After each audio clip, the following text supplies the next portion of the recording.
Welcome back to Cheddar's Opening Bell, everyone. The 2020 election is already unlike any election to come before it. That's largely due to the pandemic and the politicized public health crisis facing the country.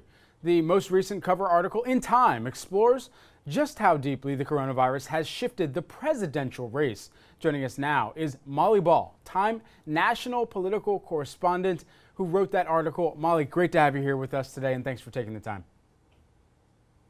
Thank you for having me. Great to be here. Absolutely. Your article outlines how politicians have used and leveraged the pandemic in an election year. How are we seeing that in the 2020 race? Well, we tried to sort of zoom out the lens and take a holistic look at all of the different ways that this election is being shaped by the coronavirus pandemic. And I think a lot of different ways that you can look at it. It has changed the way campaigns do their work, right? A campaign is fundamentally an act of outreach, an act of communication between a candidate and voters. And that all mostly has to be done virtually now, although we are seeing a big difference in the way that Republicans and Democrats responded to this pandemic. As you mentioned, it's become highly politicized. And so it's become the subject of political attacks. We see candidates attacking each other over things like mask wearing and safety, for example, at that disastrous rally that President Trump had in Tulsa. So it's becoming sort of the subject matter of a lot of the campaign, but also they've had to work around it to do fundraisers on Zoom, to figure out a way to connect with voters without knocking on doors.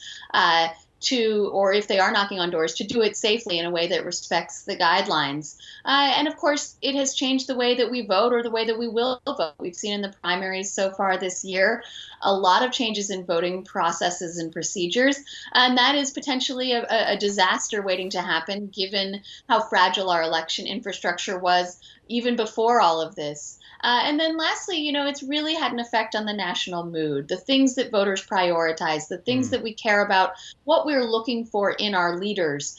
You talk to, pollsters and people who study the electorate from both sides of the aisle, and they'll tell you that people are not optimistic in the way that they were maybe back in January. People are very anxious and fearful and worried, and we've seen actually a lot of, despite all of the divisions that still exist in our country politically, we've seen people coming together. We've seen this desire for togetherness, for solidarity, and I think it's reflected partly in the racial justice protests, that in a time when people are so isolated and divided and fearful, there is that desire to come together again. Right. And one of the huge changes that we've notably seen this election cycle is there are no in-person fundraisers to the same magnitude that we saw prior. There are no big campaign rallies, at least after Tulsa and some of the early ones that had taken place.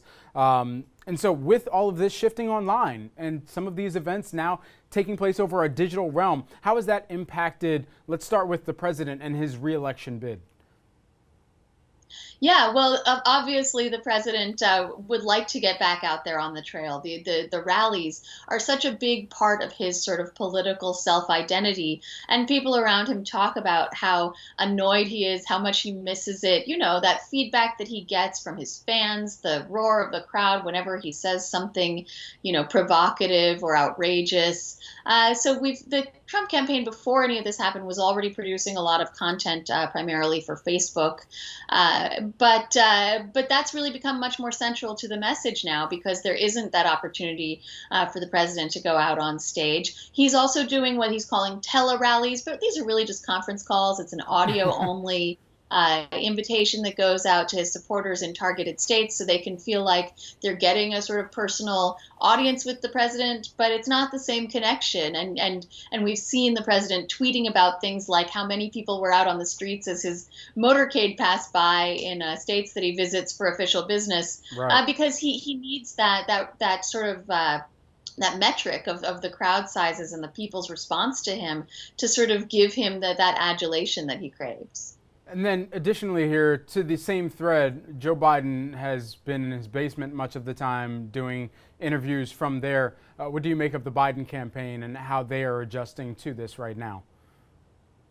It is funny to see how these candidates' online presences very much reflect the candidate and the sort of ethos that comes from the top, right? In Biden, you have a much more traditional candidate, and a little bit less outrageous, less provocative. So while they've done some fun things like putting out fun internet videos, for the most part, they've just taken traditional Yeah, campaign events and tried to put them online and have them feel kind of the same, right? right. A roundtable with supporters in a particular area, having surrogates go out and have these Zoom conversations with supporters. I would note that Biden is mostly not in his basement anymore. They've built an above ground home studio for him, but he has been Yeah. at his home in Delaware. And we've seen, the Trump campaign try to make that an issue, accuse him of hiding. And Molly, just because we're pressing up against the opening bell here, just very quickly, we saw in the antitrust hearing last week how some of the congressional members were going after Facebook for how they were interfering, as some of them would put it, into this election because of their policing of content. We have yet another instance of content that they've had to take down from Trump's page. What do you make of that? How do Facebook and Twitter have power in this election? And are they overstepping, as some people might classify it?